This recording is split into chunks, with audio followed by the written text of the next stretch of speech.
아멘. 오늘 자매 집회에 오신 모든 형제님들, 자매님들 환영하고 축하합니다. 왜냐하면 오늘 우리는 좀 전에 찬송에서 불렀던 것처럼 최고봉의 계시 안으로 우리가 함께 들어가기를 원합니다. 사무엘 상하의 이러한 결정의 12 결정 가운데 8번과 9번은 이 사무엘 상하에서, 아니 성경 전체에서 이러한 최고봉의 이러한 지점에 이르는 이러한 결정입니다.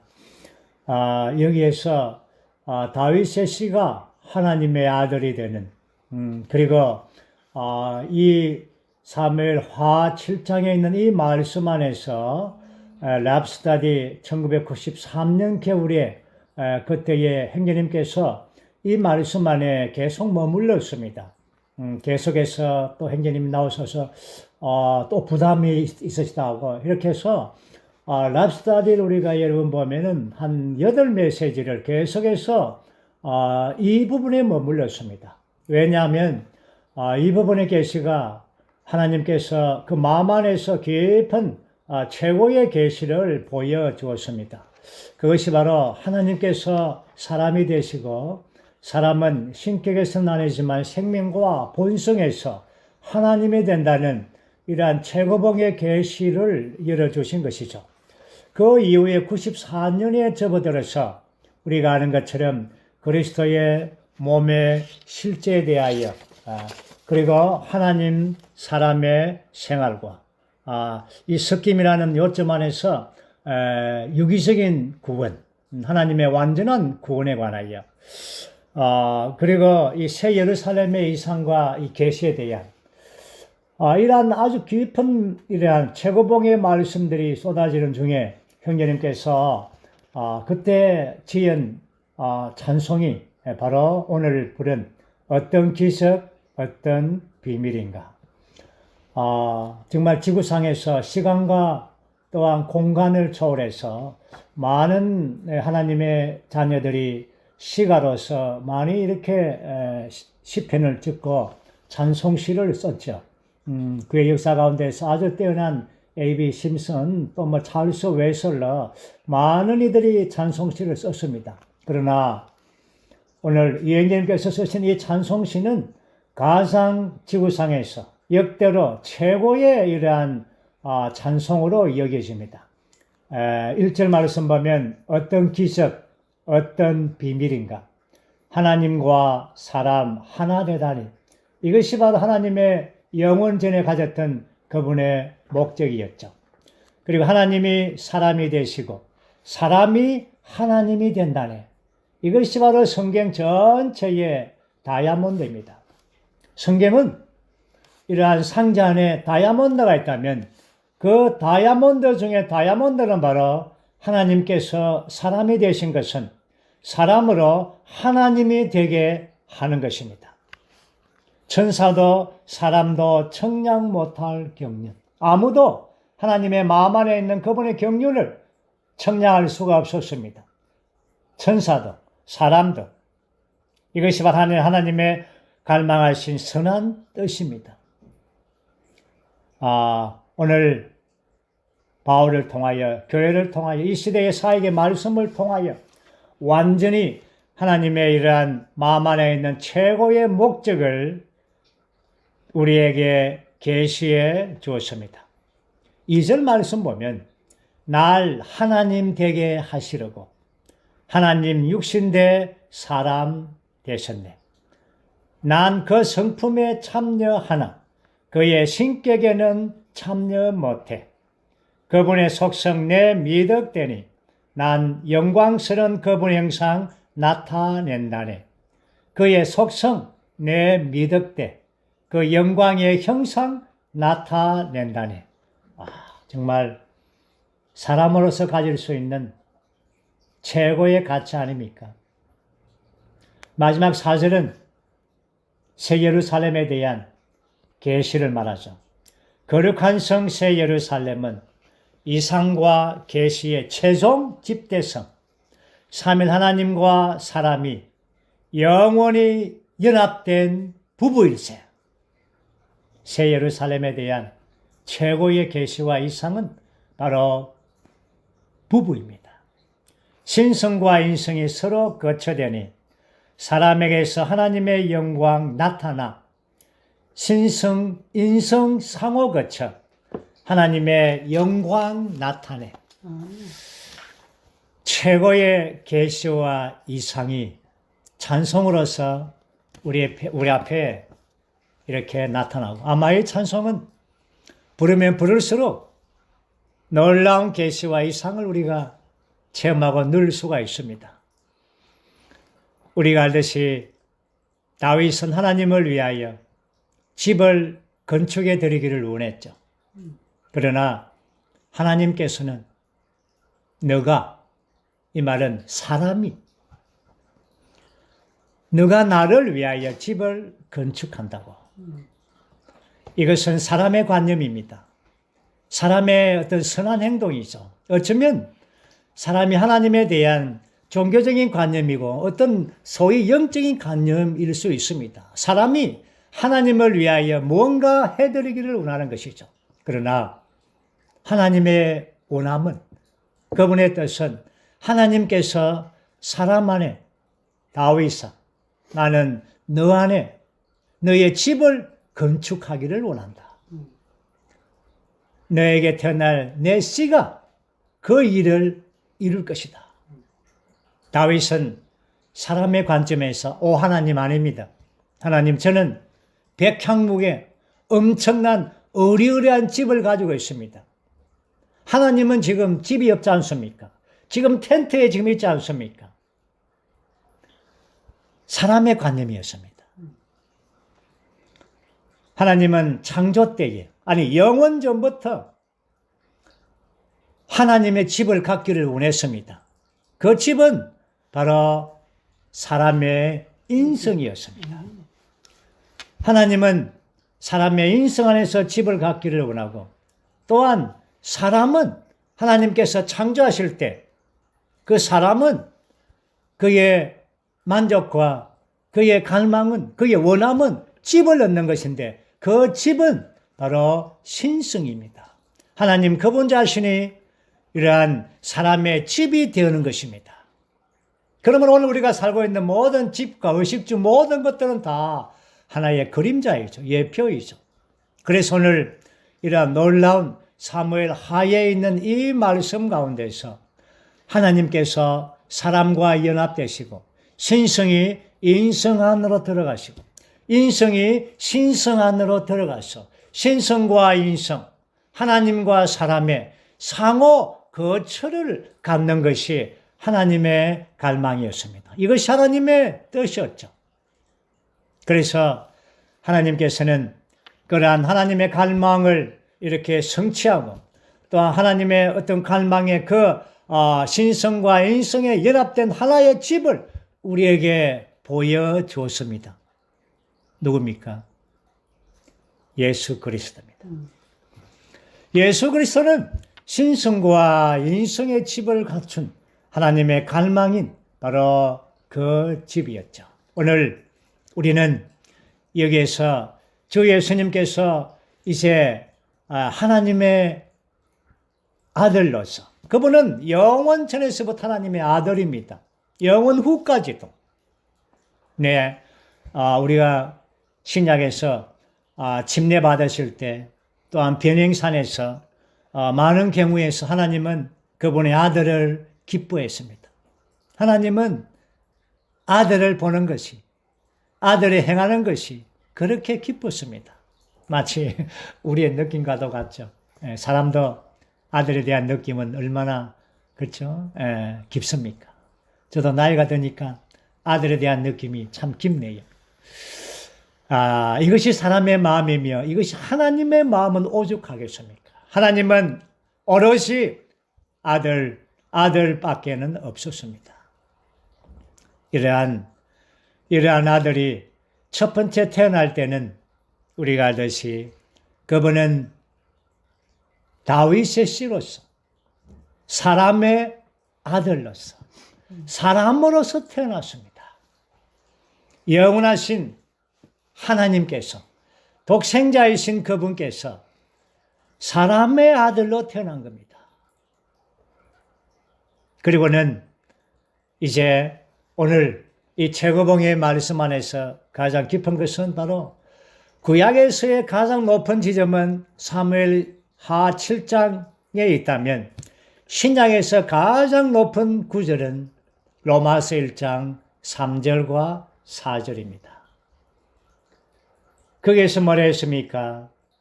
육체에 따라 말하자면 다윗의 씨에서 나섰고 사람의 인성의 방면이죠. 거룩한 영에 따라 말하자면 부활하시어 능력으로 하나님의 아들로 인정되셨습니다. 여기에서 주 예수님은 두 번의 출생을 나타내고 있습니다. 첫 번째 출생은 사람의 아들로서 육체 되심을 통하여 나타나셨고, 두 번째 출생은 부활을 통하여 하나님의 맏아들로 태어나신 것입니다. 여기에서 아주 독생자라고 말할 때 우리는 독생, 유일하다는 것이죠. 그리고 독생자라고 말할 때 여기에 하나님의 신성의 방면입니다. 그리고 독생자라고 말할 때 하나님의 체현과 표현이시라는 것입니다. 그리고는 부활 안에서 그분이 맏아들로 태어나실 때 맏아들이라는 이 방면은 바로 그분의 인성이 하나님의 아들이 된 겁니다. 이 어떤 경이로운 일입니까? 사람이 하나님의 아들이 된 겁니다. 사람이 하나님의 아들이 된 겁니다.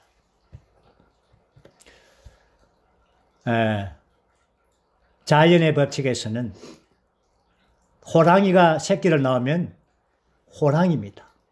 작지만 호랑이죠. 그 고양이가 아닙니다. 호랑이입니다. 그렇죠? 그런데 놀랍게 사람의 아들이 하나님이 된 겁니다. 그러므로 맏아들이라는 것은 이 번식이라는 의미가 있는 것입니다. 맏이라는 것은 많은 아들들이 있다는 것입니다. 이것은 바로 그분의 부활 안에서 맏아들로 다시금 두 번의 출생을 통하여 많은 아들들을 산출하셨고 또한 번식하였다는 것입니다. 그러므로 우리 모두는 하나님의 관점에서 볼 때 우리는 그분의 맏아들과 함께 부활 안에서 태어난 것입니다. 그러므로 우리는 하나님의 아들들입니다. 우리 사람인데요. 우리 사람이 하나님의 아들들, 하나님이라는 것입니다. 호랑이의 새끼가 호랑이 아닙니까? 우리가 하나님의 아들로 태어났어요. 우리가 하나님이라는 것입니다. 이것이 성경 전체의 구조입니다. 골격이죠. 다이아몬드입니다. 이를 위하여 그분은 삼일 하나님이셨고, 이를 위하여 그분은 이 땅을, 하늘과 땅을 창조하셨고, 사람을 창조하셨고, 이를 위하여 시대를 나누어 주셨고, 이것의 최종 완결이 새 예루살렘입니다. 하나님과 사람의 완전한 연합의 집대성인 것입니다. 정말 오늘날 우리가 이러한 말씀을 들을 수 있는 기회가 있다는 것이 감사한 것입니다. 우리가 여전히 기독교 안에 있었다면 정말 천당이라는 관념 외에는 이러한 계시는 전혀 우리가 받을 수가 없겠죠. 오늘 우리는 이 최고봉의 계시 안에서 정말 제가 할 말이 많지만 그러나 이 개요의 핵심 부분을 우리가 함께 추구하기를 원합니다. 그러나 주님의 우리가 은혜로 말미암아 이제 94년 이후에 많은 시간들이 흘렀죠. 거의 28년의 시간이 흘렀습니다. 이제 우리 주의 회복 안에서 대부분의 지체들은 이러한 그 당시에 받은 그때 놀라움이 이제는 많이 약해져. 이제는 이 진리가 이 최고봉의 하나님의 마음 안에 깊은 곳 안에 있는 그 계시가 오늘 우리에게는 보편적인 진리가 되었습니다. 너무나 한면에서는 감사합니다. 그렇지만 이것이 우리 진리가 우리 안에서 아주 그냥 이렇게 지나칠까봐 매우 두려움이 있는 것입니다. 한 문장, 한 단어가 귀하고 아주 높고 정말 우리가 두렵고 떨림으로 이 말씀을 취하면서 그런 한면에서 우리가 주님께 감사한 것은 이것이 우리에게 이러한 보편적인 진리가 우리 안에 되었다는 것이 얼마나 감사합니까? 우리가 주의 회복 안에서 시간을 많이 보냈지만 결코 헛된 시간이 아니라는 것이 너무나 감사합니다. 이제 우리는 이 5 중점을 볼 텐데 이 5 중점은 오늘 제가 서두에 교통한 모든 말씀들이 다 그 안에 함축되어 있습니다. 먼저 우리는 첫 번째 중점 사무엘하 7장 12절 상반절 말씀입니다. 로마서 1번 한번 선포하죠. 내가 내 뒤를 이을 내 씨를 일으킬 것인데 나는 그의 아버지가 되고 그는 나의 아들이 될 것이다. 아멘. 여기에서 사무엘하에서 내 씨가 물론 이것은 문자적으로 다윗의 아들 솔로몬을 가리키죠. 그러나 이 말씀은 바로 다윗의 씨이신 그리스도를 말하고 있습니다. 오늘 저는 이 지점에서 이 부분을 발전시킨 것이 바로 바울의 서신이죠. 바울은 여기서 저는 다윗과 바울을 한번 비교해 보고 싶습니다. 우리는 다윗의 역사를 볼 때 너무나 정말 뛰어나고 그는 그리스도의 완전한 예표이죠. 왕으로서 다윗의 왕국을 가져오는 또한 앞으로 이 다윗의 왕국이 복원될 것입니다. 그러나 우리가 거기에서 한 가지 어려움을 가진 것은 다윗의 실패입니다. 어떻게 그러한 다윗이 그러한 엄청난 실패할 수가 있는가? 오늘 그 해답이 이번 메시지에 있습니다. 그것이 무엇입니까? 다윗의 실패의 해답은 무엇입니까? 바울에게서 있는 겁니다. 내게 사는 것이 그리스도입니다. 바울은 여기에서 최고봉의 계시를 다윗은 하나님에게 들었지만 그 말씀의 의미를 그렇게 많이 깨달지 못했었겠죠. 그러나 그 말씀의 실제가 바울에게 왔죠. 신약에서 완전히 하나님과 사람과 신성과 인성으로 조성된 한 사람, 바울이 거기에 있습니다. 바울이 뭐라 했습니까? 내게 사는 것이 그리스도라고 말했습니다. 그렇기 때문에 바울은 그러한 실패를 저지를 수가 없죠. 실패의 근처도 가지를 못하죠. 왜냐하면 그가 사는 것이 바울 자신이 아니라 그리스도가 살기 때문이죠. 오늘 우리 찬송을 부르듯이 이제는 내가 사는 것이 아니요 내 안에 계신 하나님께서 사시는 것입니다. 만약에 다윗 안에 이러한 조성의 실제가 있었다면 그러한 죄를 지을 수가 없었겠죠. 오늘 우리는 이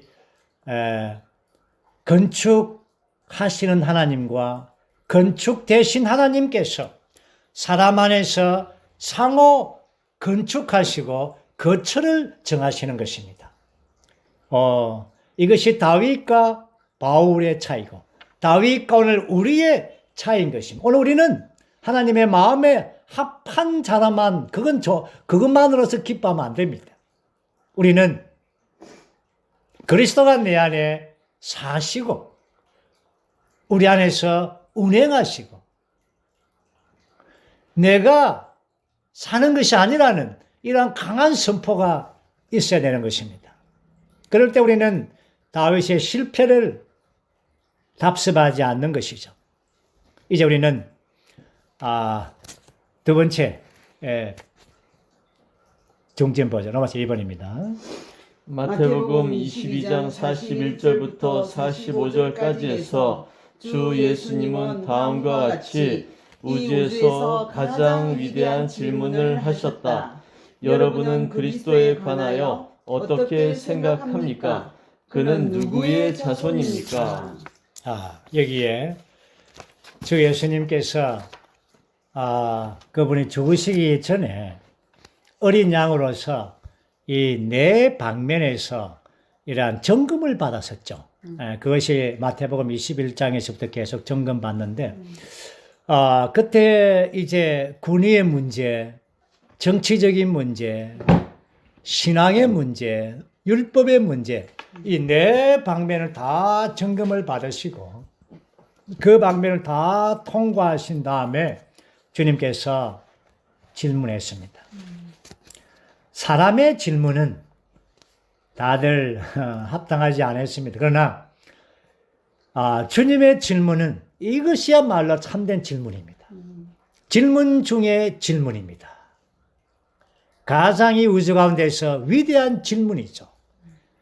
그리스도에 관하여 어떻게 생각하십니까? 이겁니다. 그리스도가 누구입니까? 그럴 때에 좀 안다는 성경 지식이 있다는 사람들은 다 다윗의 자손입니다 라고 말했죠. 그럴 때에 주님께서 그러면 다윗이 어떻게 그의 영안에서 주님께서 나의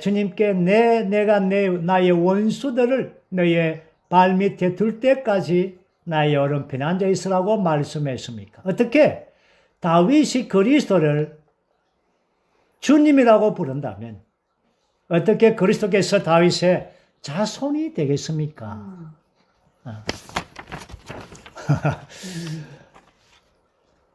아무도 대답할 수가 없었습니다. 이것은 계시의 문제이죠. 이것은 바로 그리스도는 하나님이시고 또한 그리스도는 사람이신 그분의 인격에 관한 두 방면에 관한 완전한 지식을 갖지 않는다면 답할 수 없는 것이죠. 오늘 그 답에 대하여 로마서 3번입니다. 그 3번은 바로 그 완전한 답이죠. 요한계시록 22장 16절에서 주 예수님은 나는 다윗의 뿌리이고 자손이며 라고 말씀하셨다. 아멘. 계시록 22장에서 주님께서 이 부분을 완전히 설명했죠. 나는 다윗의 뿌리이고 다윗의 자손이다. 뿌리라는 것은 기원이죠. 그분은 신성한 면에서는 다윗의 뿌리입니다. 근원입니다. 또한 인성의 방면에서는 그분은 다윗의 자손이요 다윗의 후손입니다. 그러므로 그리스도는 다윗의 뿌리로서 주님이 되시고 동시에 다윗의 자손으로서 다윗의 난 후손, 다윗의 순이 된다는 것입니다. 이것은 주님은 신성과 인성 둘 다를 가지고 계신 완전한 이러한 답을 주셨죠. 이제 우리는 네 번째 중점은 사도행전 13장에서 이제 우리는 바울의 이러한 이 최고봉의 계시를 완전히 열어준 바울의 이 계시 안으로 가겠습니다. 4번입니다. 사도행전 13장에서 바울은 하나님은 약속하신 대로 이 사람 다윗에서 이스라엘에게 한 구주를 이끌어 오셨으니 바로 예수님이라고 말했으며 또한 하나님께서 예수님을 살리심으로 이 약속을 온전히 이루어 주셨습니다. 이것은 시편 제2편에 기록된 것과도 같습니다. 너는 내 아들이다. 오늘 내가 너를 낳았다라고 말했다. 아멘. 사도행전 13장은 우리가 사도행전 강해 때에 우리가 보았듯이 바울이 바나바와 함께 1차 사역을 떠날 때입니다. 그래서 이 1차 사역에서 비시디아 안디옥, 갈라디아 도가 있는 그 위쪽이죠. 위쪽에 올라가서 바울이 전한 메시지, 아마도 성경에 기록된 이 첫 번째 메시지인데, 놀랍게도 여기에서 이러한 그리스도의 부활에 관하여 이렇게 말씀하고 있죠. 주 예수님에 관하여 이러한 하나님은 약속하신 대로 이 사람의 씨에서, 바로 다윗의 씨이죠, 이스라엘에게 한 구주를 이끌어 오셨으니 구약의 모든 이러한 예언의 말씀들이 바로 이 예수 그리스도를 말하고 있습니다. 그러므로 하나님께서 예수님을 살리셨습니다. 이것은 바로 시편 제2편에 기록된 것처럼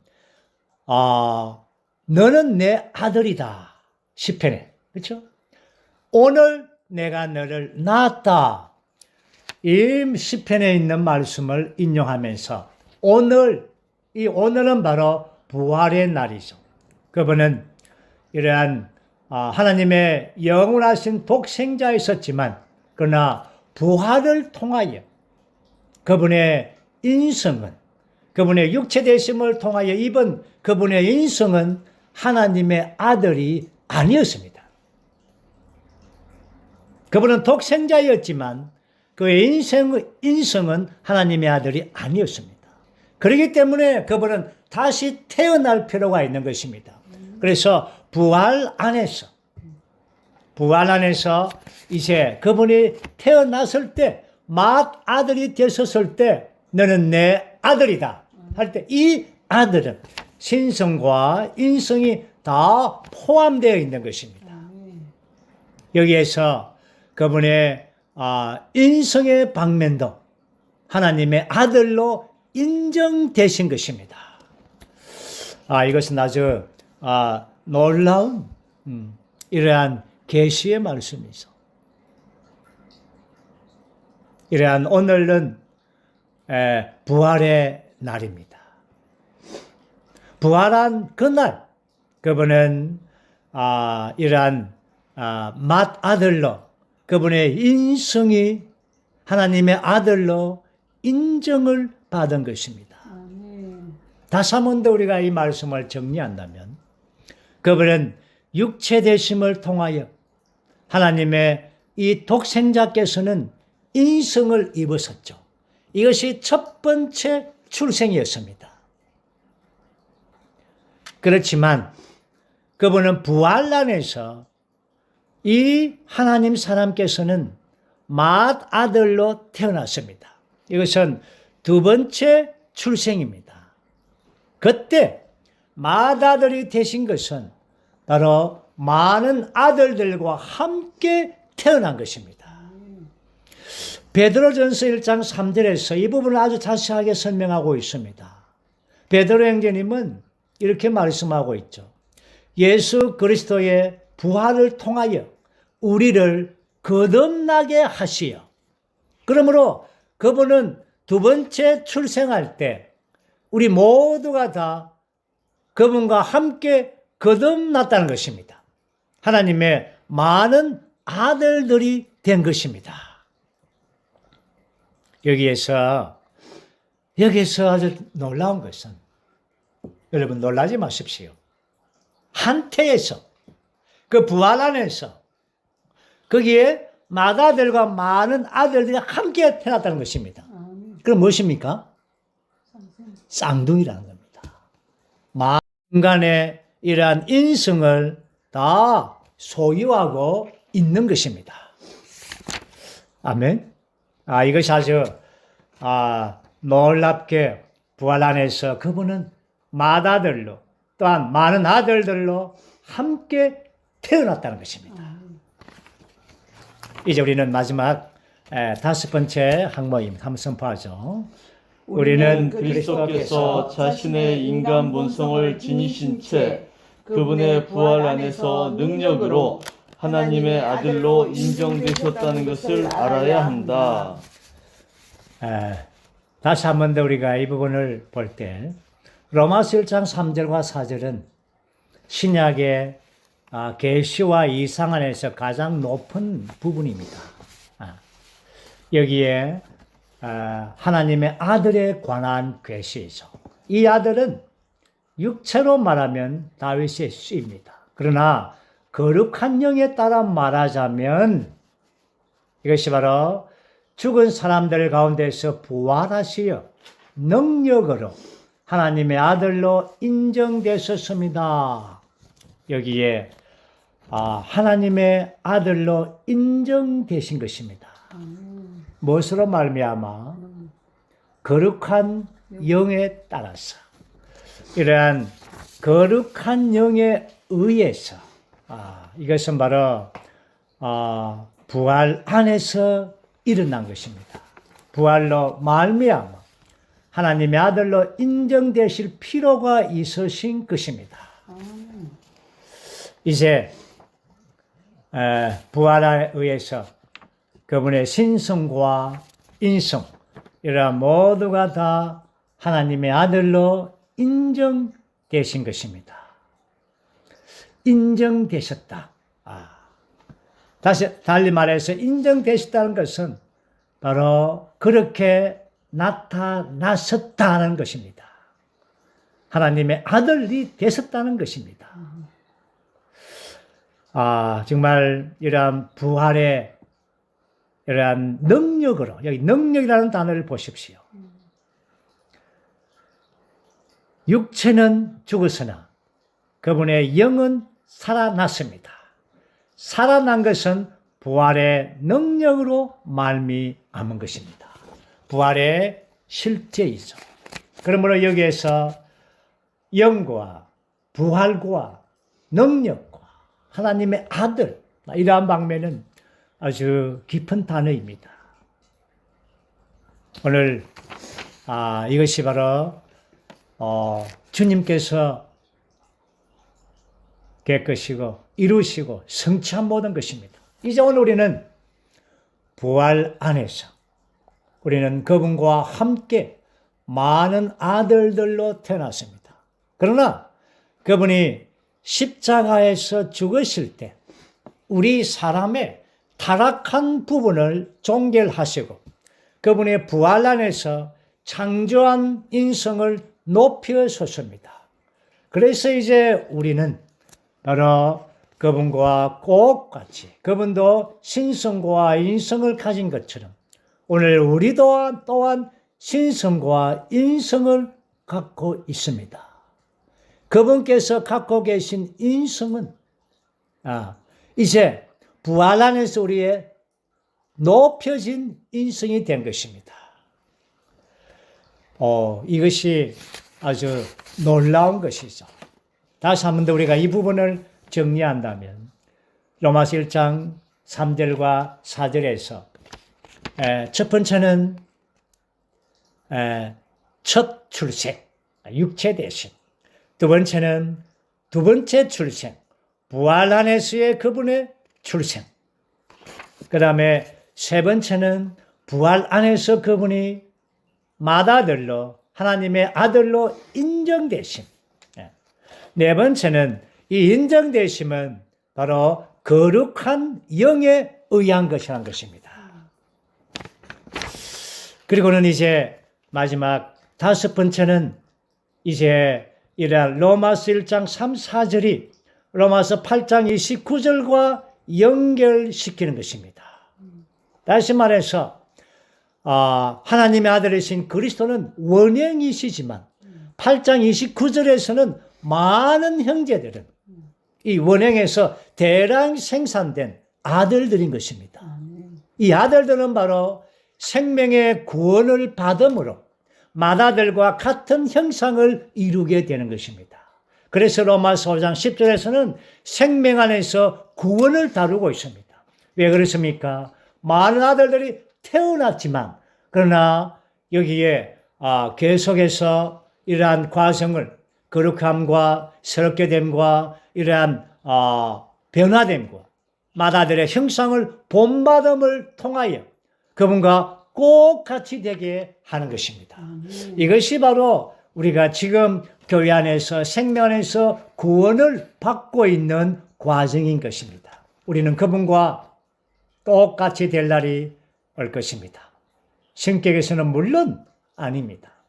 생명과 본성과 표현과 외양에서 새 예루살렘 안에서 그분과 똑같이 될 것입니다. 이것이 이번 메시지의 최고봉의 계시입니다. 오늘 우리는 마지막 3번을 우리가 함께 읽고 마치겠습니다.